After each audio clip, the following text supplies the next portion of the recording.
ini adalah contoh bukti tugas dari formulir pemantauan pencapaian kinerja peserta pemagangan. Ini adalah contoh sekali lagi. Jadi Bapak dan Ibu kalau punya formnya di tempat kerja, itu bisa digunakan. Tapi intinya kaidah yang harus ada, yang pertama adalah di situ ada kompetensi. Kegiatan itu adalah kompetensi yang dilakukan. Kemudian ada indikator kerja. Selain kompetensi, ada elemen kompetensinya, ada kriteria unjuk kerjanya yang disebut indikator kinerja.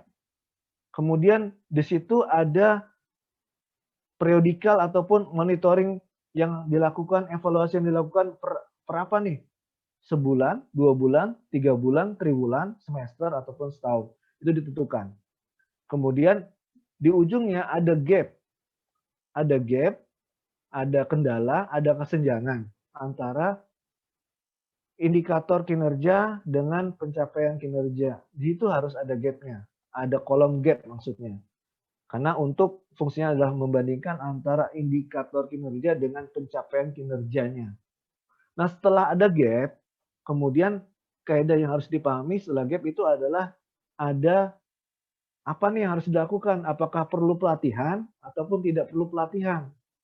Kalau pelatihan clear training. Nah, kalau tidak perlu pelatihan apa nih? Apa perlu di counseling?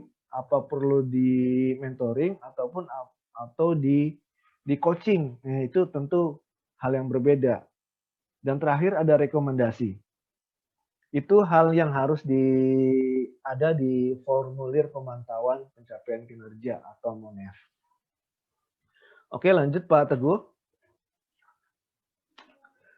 Nah, sampai di sini pemaparan sudah selesai. Unit kompetensi 082 MONEF atau mengelola proses pemantauan terhadap pencapaian kinerja pekerja sudah selesai. Saya pikir Bapak dan Ibu sudah mendownload buku materi, kemudian slide-nya juga. Slide-nya sedikit berbeda karena memang ini kepentingan untuk pemaparan. Kita lebih fokus ke diskusi dan sharing ya Bapak dan Ibu. Saya yakin Bapak dan Ibu adalah praktisi pelatihan, praktisi HR. Saya yakin banyak pengalaman. Jadi nanti kita sifatnya setelah ini adalah sharing dan mungkin tanya jawab. Itu Bapak dan Ibu, monggo Pak Teguh, pemaparannya sudah selesai. Nanti silakan Bapak dan Ibu, saya pikir sudah mendownload buku materi, kemudian mendownload juga contoh bukti tugas yang ada di kolom tugas. Kan ada kolom modul, ada kolom tugas, ada kolom kuis. Nah, jangan lupa, kolom modul itu harapannya bisa mendownload buku materi, slide, dan kemudian mendownload bukti tugas, contoh bukti tugas yang ada di kolom tugas. Kemudian melakukan kuis. Kuisnya nanti bisa dilakukan sebenarnya sudah dari semalam, saya sudah buka. Jadi kalau Bapak dan Ibu sudah mencoba semalam dan sekarang mau memaksimalkan hasilnya, monggo silakan. Yang belum, di sini saya lihat pesertanya ada berapa ya di sini. Di sini pesertanya ada 46, dikurangi 2, 44. Saya harap kuisnya sudah bisa dikerjakan langsung setelah pemaparan ini selesai. Artinya nanti saya bisa melihat, oh yang ikut kuis sudah ada 44. Jadi nggak nunggu besok. Karena saya pikir 10 menit selesai sebenarnya.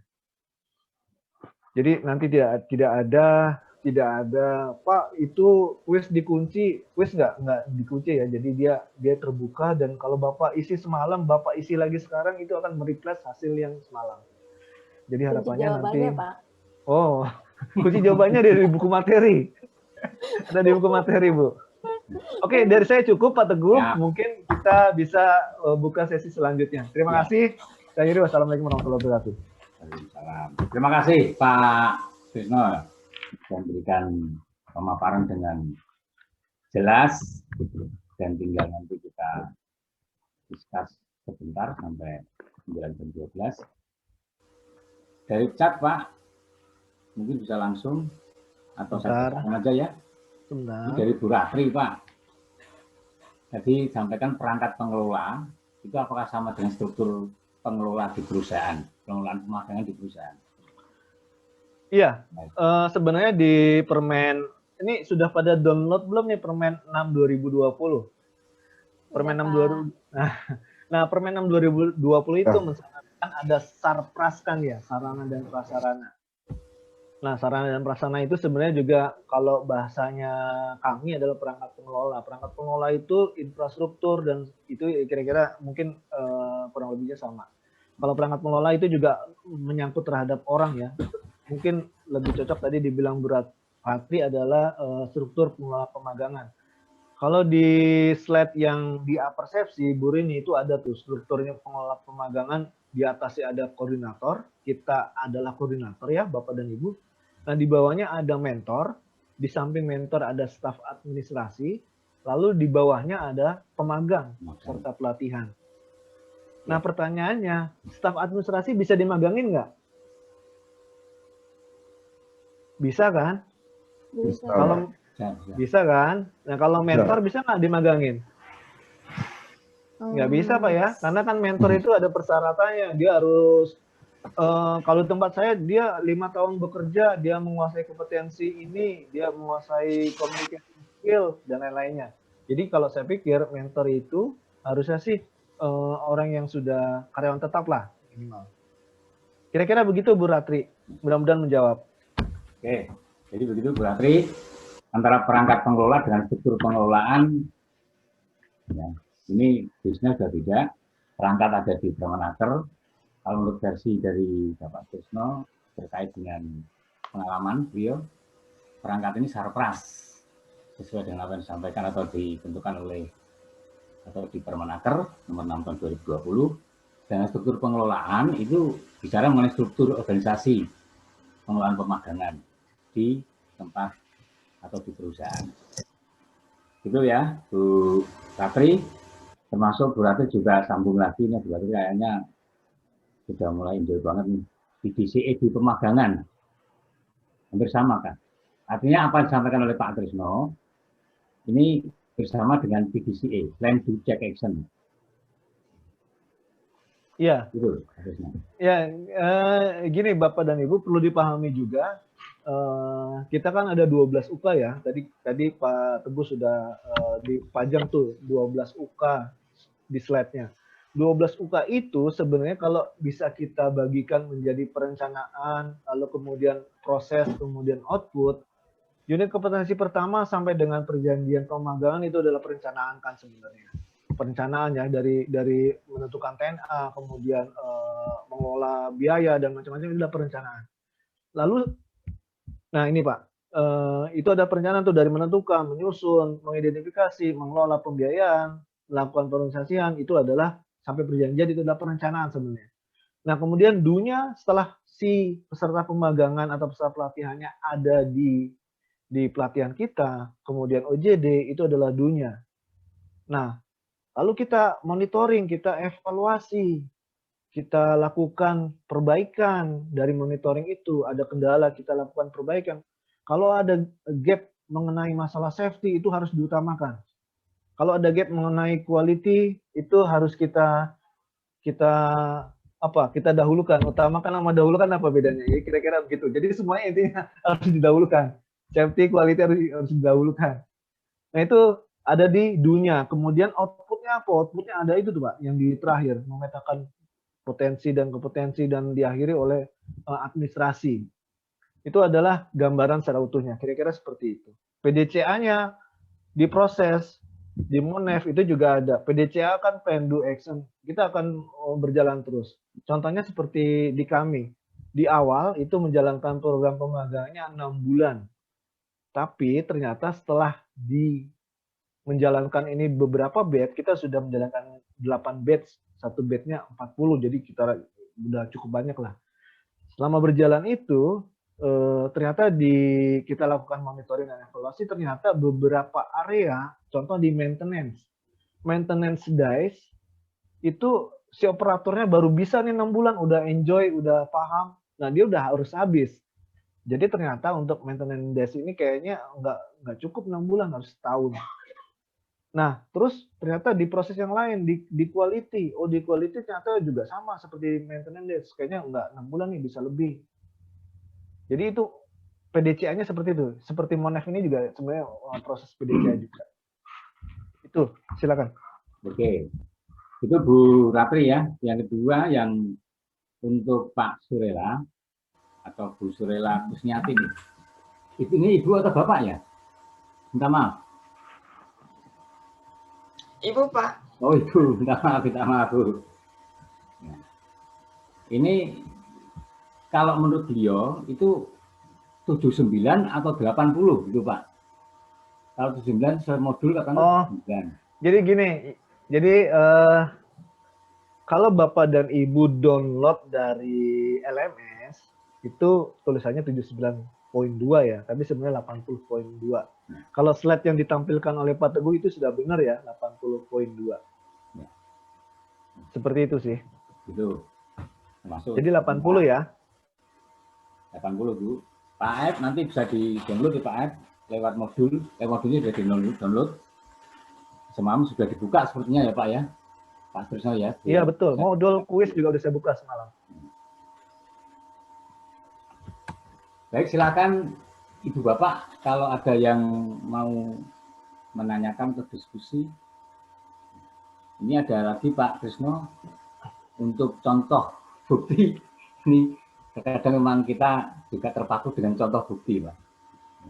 Contoh bukti tugas ini tidak jelas hurufnya. Nah, apakah bisa disampaikan lagi atau seperti apa? Ini karena kita rata-rata memang ada di contoh ini. Iya. Terpaku dengan contoh. Silakan Pak. Iya, baik. Terima kasih Pak Teguh. Bu Rika ada orangnya nih, ya biar langsung nyampe. Khawatirnya nggak ada. Bu Rika ada? Bu Rika, ya. Jadi Bu Rika di situ di LMS itu kan ada kolom modul, ada kolom tugas, ada kolom kuis. Benar ya? Nah, di kolom modul di bawah ada bukti evidence. Itu kalau di-download memang itu gambarnya nggak jelas. Tapi Ibu bisa ke kolom tugas. Di kolom tugas itu saya jabarkan detail. Tugasnya apa sih? Nanti tolong dibaca. Nah, di situ ada contoh dokumen Monef dan rekapitulasi Monef. Nanti bisa di-download, tapi itu saya protect. Jadi artinya nanti Bapak dan Ibu mungkin nggak bisa pakai dokumen itu, jadi nanti bikin sendiri lagi. Pun itu sebenarnya saya harapkan kalau memang sudah ada dokumen yang ada di tempat kerja Bapak dan Ibu di industrinya, itu digunakan saja. Cuma kaidah-kaidahnya tadi yang harus dilengkapi. Kita bukan ngomong job desk, kita ngomongnya adalah pelatihan atau kompetensi. Jadi kalau misalnya ada tuh di kolomnya job desk, nah ini kan orangnya nggak kerja sebenarnya, orangnya berlatih. Jadi yang ada adalah kompetensi, ada elemen kompetensi, kemudian ada KUK, kalau mau lebih komplit lagi ada IUK, indikator unjuk kerjanya. Lalu periode monefnya, periode monitoring sama evaluasinya berapa, sebulan, 2 bulan, 3 bulan, semester. Kemudian ada gap, ada kendala, kemudian ada analisa kesenjangan, kemudian mau diadakan pelatihan apa enggak. Poinnya kan ada 2. Ini orang mau dikasih pelatihan atau enggak. Kalau pelatihan clear training, kalau enggak dikasih pelatihan artinya apa nih? Mau di coaching, mau di counseling, ataupun di mentoring.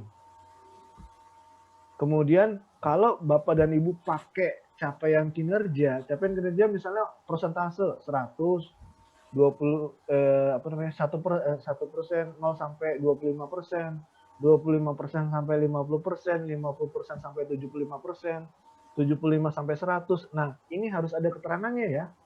75% itu menjelaskan apa? 100% itu menjelaskan apa? Itu ada keterangannya. Atau kalau pakai angka 1, 2, 3, 4, 5. Standarnya mau di angka 4 atau di angka 3, tapi aktualnya si peserta pelatihannya ternyata kinerjanya ada di 3. Nah, angka 1, 2, 3, 4, 5-nya itu harus dijabarkan, dikasih keterangan di bawah apa sih artinya gitu. Itu kira-kira untuk bukti tugas. Oke. Nah, terima kasih Pak Pak, Kusno. Silakan yang lain. Kalau Pak, boleh maaf, menggambarkan boleh nih Pak open mic. Kusno. Halo. Maaf, Pak Teguh sama Pak Trisno apa boleh open mic? Kayaknya Boleh. pertanyaannya dikit. Ya, silakan. Bapak. Ya, Pak, kalau kita kembali ke kompetensi mengadministrasi, Pak, boleh ke atas, Pak. Sebelum saya ke bukti tugas, saya mau memahami dulu gitu. Jadi kalau bukti tugas, kalau kita udah paham kan tinggal ngalir aja ya, Pak, kalau di bukti Iya, tugas. betul. Mohon maaf, Pak, boleh ke mengadministrasi tadi, di atas tadi. Slide-nya boleh dikeatasin, Pak Teguh, mohon maaf. Nah, ini dia. Nah, Pak, ini mengadministrasi ini, kan ini namanya mengadministrasi pengumpulan formulir pemantauan. Berarti role-nya kita sebagai seorang koordinator itu mengadministrasi proses pengumpulan, berarti melakukan pengumpulan kan, Pak? Bukan melakukan pemantauan atau penilaian kan, Pak? Karena pemantauan dan penilaian itu tergantung nanti kita memakai proses apa, 360 degrees atau apa namanya dari mana, iya. Atau hasil kinerja atau dari mentornya kan Pak. Tapi kita tugasnya benar-benar mengadministrasi itu melakukan pengumpulan. Karena kan kalau bahasa psikologisnya mengadministrasi berarti ngasihin tes tuh Pak, men-scoring gitu. Nah kalau ini berarti benar-benar proses melakukan pengumpulan formulir pemantauan capaian kinerja tersebut ya Pak ya? Boleh, udah Bu? Udah Pak. Ya, Pak Teguh minta tolong di sebelum sebelumnya Pak. Nah, jadi judul pelatihan atau unit kompetensinya yang kita sekarang terima atau kita pelajari adalah mengelola proses pemantauan terhadap pencapaian kinerja. Jadi tugasnya koordinator adalah mengelola sebenarnya kan ya, benar Pak ya, Bu? Setuju ya? Iya Pak. Mengelola. Setuju. Nah, kemudian aktivitas atau kompetensi apa yang perlu dipunyai oleh si koordinator itu ada 3. Di sini adalah elemen kompetensi. Yang pertama adalah mengadministrasikan. Jadi artinya proses administrasi pengumpulan formulir pemantauan pencapaian kinerja pekerja. Nah ini dijabarkan lagi di kriteria unjuk kerja. Nah itu ada 4. Ada 4. Yang pertama adalah pemberitahuan tentang periode pelaksanaan, kemudian cara kita mengasih tahu cara ngisinya. Jadi bukan kita yang ngisi, kemudian yang ketiga adalah formulir pemantauan itu diperiksa kelengkapannya. Yang keempat adalah formulir pemantauan diadministrasikan. Jadi ini proses pengelolaannya untuk elemen kompetensi yang pertama seperti itu. Ini balik ke sini ya. Ini kan udah baku nih ya. Ini kan SKKNI-nya udah baku gitu ya. Yang masuk tim ini udah bikin seperti ini. Udah dibahas di RSKKNI-nya di tengahnya. Yang diundang juga dari semua elemen, dari praktisi, dari akademisi, kemudian dari Stankom ada di situ semua. Nah, ini sudah fix ya, sudah baku. Jadi kalau ngomongin elemen kompetensi yang pertama, mengadministrasikan pengumpulan, bukan si koordinator bahasa ininya ngumpulin formulir nggak gitu, tapi kita harus masuk ke KUK-nya. Di KUK itu jelas dan clear ada 4 dia aktivitasnya. Kira-kira seperti itu. Mudah-mudahan menjawab. Jadi benar-benar prosesnya gitu ya Pak ya, benar-benar prosesnya. Boleh saya menambahin Pak Tesno? Monggo Pak Teguh, nah ini makarnya nih. Dan peserta yang lain.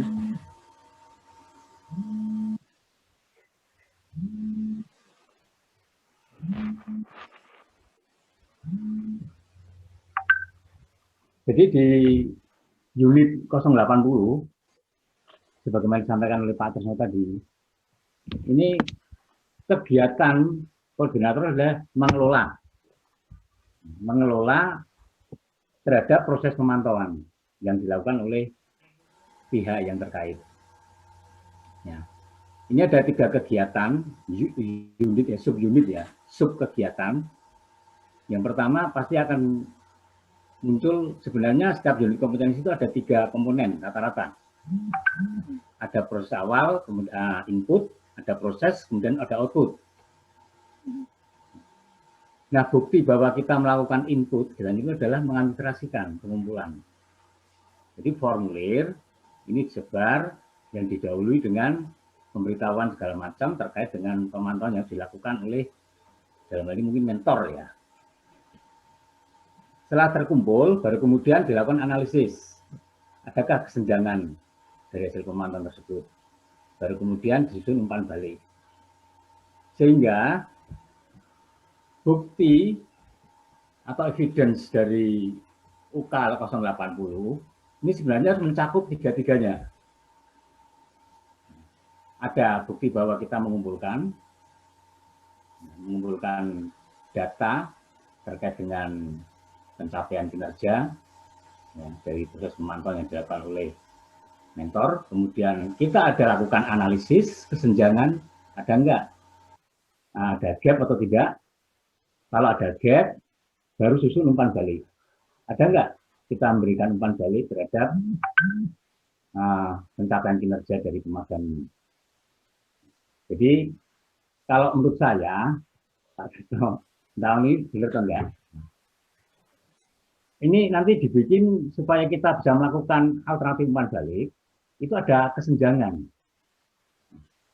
Dibikin ada kesenjangan, supaya kita nanti bisa mempraktekkan bahwa kita bisa melakukan kegiatan menyusun alternatif umpan balik. Sehingga dalam proses pemantauan ini jangan sampai ada semua sesuai dengan parameter yang diminta. Nah, upayakan ada kesenjangan. Buat proses pembelajaran aja ya, Ya, Pak ya. Jadi betul. ada kesenjangan, jadi bisa mengidentifikasi semua proses. Ya, bisa nggak kita memberikan umpan balik? Gitu. Berupa apa umpan balik tadi? Tadi disampaikan oleh Pak Trisno, bisa training, bisa coaching, bisa konseling, atau mentoring. Nah, ketepatan membuat atau menyusun umpan balik ini juga tergantung dari kesenjangan yang ada, yang muncul. Jadi jangan sampai nanti mengelola proses ini semua sesuai dengan parameter, sehingga tidak muncul adanya kesenjangan. Nah, ini juga terkait dengan ada teman tadi, Pak siapa tadi dari chat. Nah, apakah kita nanti bukti evidence ada dua? Ya, yang pertama pemantauan, yang kedua rekapitulasi kesenjangan. Tadi siapa ya Pak? Siapa tadi? Ya, monet dan rekap kesenjangan. Ya, apakah ada dua? Jadi pada intinya sebenarnya UK 080 mengelola proses ini, kita sudah menampilkan bukti atau evidence bahwa kita bisa melakukan 1, 2, 3 itu. Nah, kalau kita hanya bisa 1 dan 2, tapi tidak muncul alternatif umpan balik, artinya kita berarti belum bisa menunjukkan bahwa kita bisa melakukan kegiatan di EK yang ketiga ini. Kira-kira seperti itu, Pak Trisno. Mohon koreksi. Oke, betul Pak. Jadi ini kalau bicara ngomong teknisnya malah ya, kalau ngomong teknisnya malah sebenarnya kalau monitoring itu kan monitoring harian pakai logbook tuh, si peserta pelatihan dia akan tulis tuh, saya ngerjain apa sih hari ini di logbooknya. Kemudian apa yang saya dapat, ilmu apa yang saya dapat, hal positif apa yang saya dapat. Kemudian dia akan tuliskan lagi kendala apa yang dia dapat. Kemudian ada feedback langsung tuh dari si mentornya. Harus ada tuh feedback langsung dari mentornya karena bisa jadi itu berkaitan dengan safety ataupun quality. Jadi sebenarnya aktualnya kenyataannya malah sebenarnya nggak mungkin clear aja, clean sheet gitu ya, nggak ada problem itu sih saya yakin pasti ada. Aktualnya pasti ada gitu kan. Sehingga nanti untuk pelatihan ini harapannya nanti dikondisikan kalau memang belum menjalankan ya. Kalau sudah menjalankan kan sebenarnya portofolio, dokumen-dokumen yang ada kita bawa ke sini untuk digunakan sebagai portofolio. Tapi kalau belum menjalankan kan berarti kita mensimulasikan pelatihan ini sudah ada. Nah, nanti pada saat mensimulasikan harapannya gap itu ada yang disampaikan oleh Pak Teguh tadi. Adanya itu nggak hanya satu, pengennya saya sih minimal 2. Gapnya harus ada 2. Minimal 2. Karena sebenarnya aktualnya pasti ada problem namanya kan orang berlatih baru kan, itu pasti minimal misalnya sarung tangannya nggak ada Pak, nah itu kan juga problem. Itu kan sebenarnya gap. Nah kalau itu sebenarnya apa gapnya? Apa namanya feedbacknya apa? Itu harus nyambung. Apa itu training? Kan enggak kan? Itu kan berarti mungkin bisa jadi mentoring ataupun di konseling dia harus menyiapkan sarung tangan di pagi hari. Jadi nggak harus semuanya itu umpan baliknya training yang disampaikan oleh Pak Teguh tadi. Dilihat dulu gapnya gitu. Kira-kira seperti itu Bu Kusmiati. Izin bertanya Bapak. Ya, monggo. Terima kasih banyak untuk materinya. Mohon izin, kalau seperti tadi disampaikan Pak Trisno, memang yang paling penting adalah kita memahami prosesnya dan juga step-stepnya. Tapi juga disampaikan tadi bahwa memenuhi tugas juga penting, karena nanti kan kita ujungnya juga ke ujian, jadi ada evidence-nya. Jadi mohon izin, saya sudah download yang di evidence, itu kan ada 4 file Bapak. Jadi yang pertama itu yang tadi disampaikan Mbak Devi ya kalau nggak salah itu, atau Mbak Rika, kurang jelas. Ada matrix, tapi kita nggak tahu itu isinya apa. Kemudian yang kedua formulir pemantauan pencapaian kinerja. Tadi saya rasa ini yang disebut dengan EK1, hasil evidence-nya. Kemudian yang ketiga itu ada file, ada kata senjangan, berarti itu yang EK2. Sedangkan yang file keempat adalah umpan balik, itu jadi EK yang ketiga. Jadi sepertinya, mohon maaf kalau saya keliru, yang disampaikan Pak Trisno dan Pak Teguh di sini itu ada lebih banyak di sini slide-slide-nya daripada yang ada di materi. Gitu. Jadi mohon izin kalau saya boleh mengulang lagi, tadi yang di slide sebelum sekilas proses pemagangan, boleh ditampilkan lagi Bapak? Nah, sebelum itu. Di awal ya? Sebelum ke bawah, lagi. Iya. Lagi ke bawah. Ke bawah Bapak. Bawah. Tinggi. Terus. Bawah lagi. Ya. Terus. Nah, ini apakah slide ini tadi yang sebenarnya yang dimaksud di evidence pertama yang ada di modul? Mohon petunjuk. Terima kasih. Ya. Silakan Pak Trisno. Oke, baik Bu Kumala ya, Bu Kumala Intan Prawesti. Bu Kumala, jadi untuk unit kompetensi ini kan ada unit kompetensi ke-7 UK 80.2. Intinya adalah MONEF. Kalau bicara bukti tugas, sebenarnya bukti tugas di unit kompetensi ini hanya 2. Yang pertama adalah formulir MONEF-nya, formulir monitoring dan evaluasi, formulir pemantauannya, kemudian yang kedua adalah rekap dari kesenjangannya. Nah, formulir MONEF-nya itu, jadi ada 2 ya, Bu Kumala, Bu Intan ya, Bu Kumala Intan Prawesti. Jadi ada 2 unit bukti tugasnya, evidence-nya ada 2. Yang pertama adalah form MONEF-nya, kemudian yang kedua adalah rekapitulasi kesenjangan yang ada di MONEF-nya itu.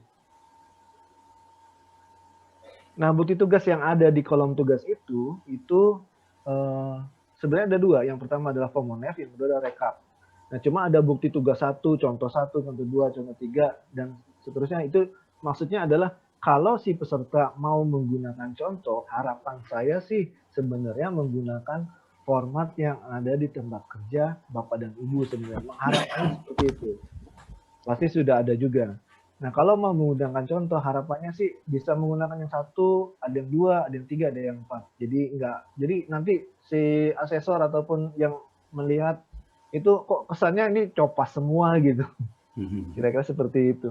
Nah, ini kadang-kadang fatal kalau kita menggunakan format yang copas, karena jangan-jangan tuh nama belum diganti tuh, nama yang format awal. Perusahaan nggak diganti. Perusahaan nggak diganti, kemudian apa lagi? Kadang-kadang fatal sekali. Kadang-kadang periode di atas itu 2021, tapi di tanda tangan di bawah mengetahui dan membuatnya itu 2020. Nah, itu fatal banget. Tapi intinya itu Bu, bukti tugas yang di Yuka ini yang sebenarnya sih ada dua. Yang pertama adalah form monitoring dan evaluasi, yang kedua adalah rekapitulasi kesenjangan. Rekapitulasi kesenjangan ini juga dilanjuti oleh alternatif umpan baliknya. Seperti itu Bu Kumala. Mudah-mudahan dipahami. Baik, terima kasih Bapak, sudah paham.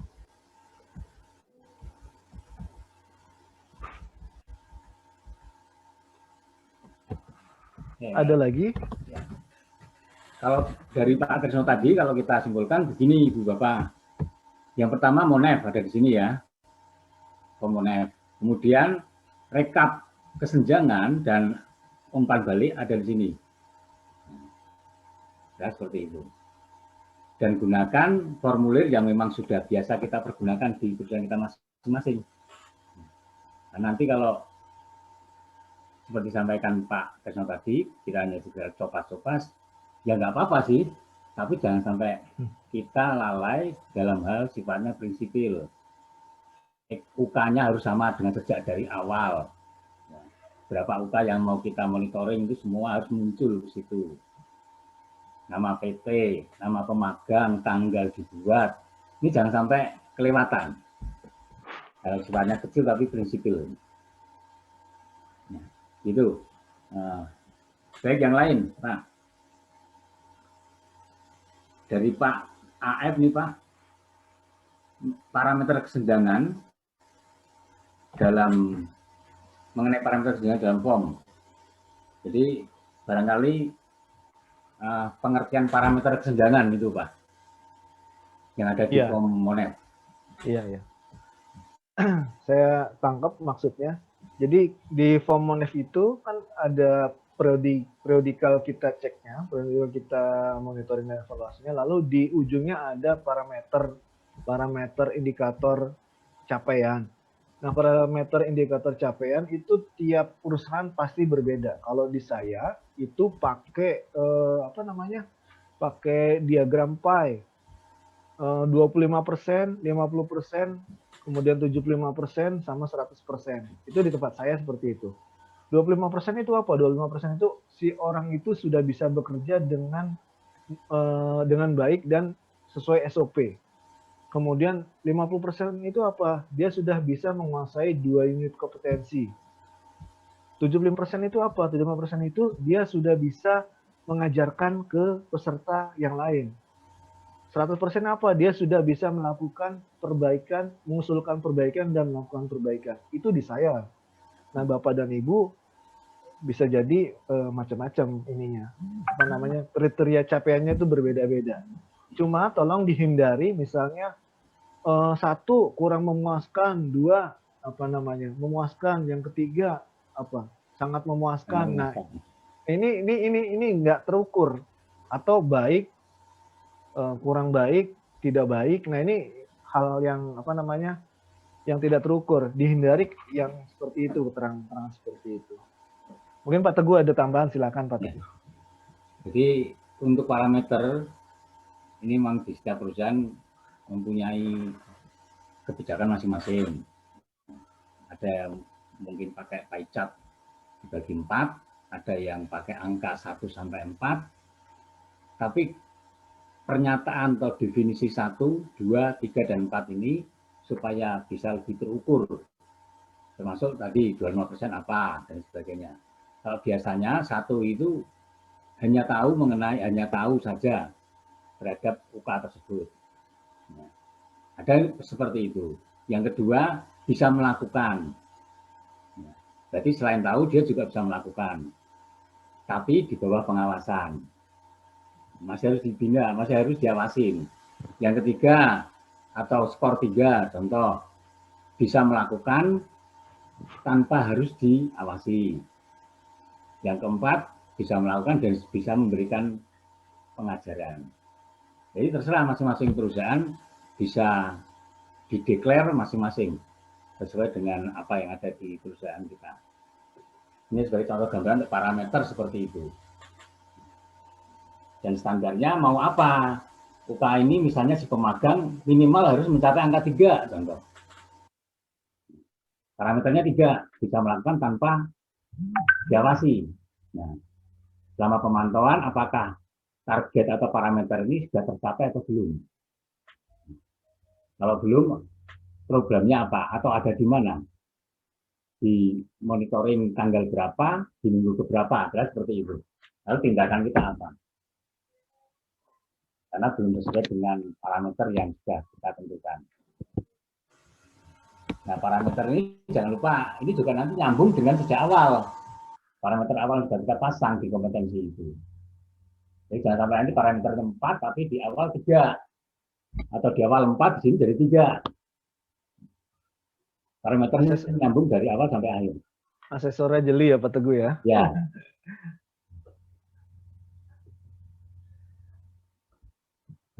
Monggo yang lain. Ada waktu kita 10 menit. Nah, keterangan tadi, jadi kan tadi capaian indikator atau capaian kinerja itu tolong ditambahkan di bawah sebagai legend ataupun sebagai keterangan. Jangan ada capaian 1, 2, 3, 4, 5, tapi nggak ada yang bisa menjelaskan itu sebagai apa tuh 1, 2, 3, 4, 5. Biasanya harus ini ya Pak ya? Oke, di bawah biasanya.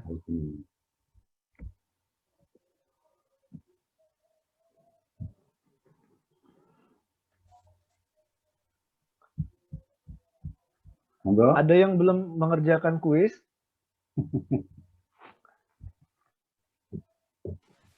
Kuisnya jangan lupa ya Bapak dan Ibu.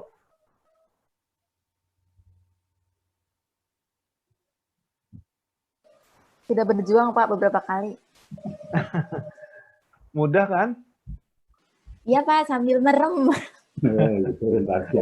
Tidur Pak, karena tidur bukan karena ngerjain tugas. Itu saya lihat ada yang sampai jam 12 belum tidur ngerjain. Itu ngerjain atau nyambi kerja gitu. Kerjaan yang lain.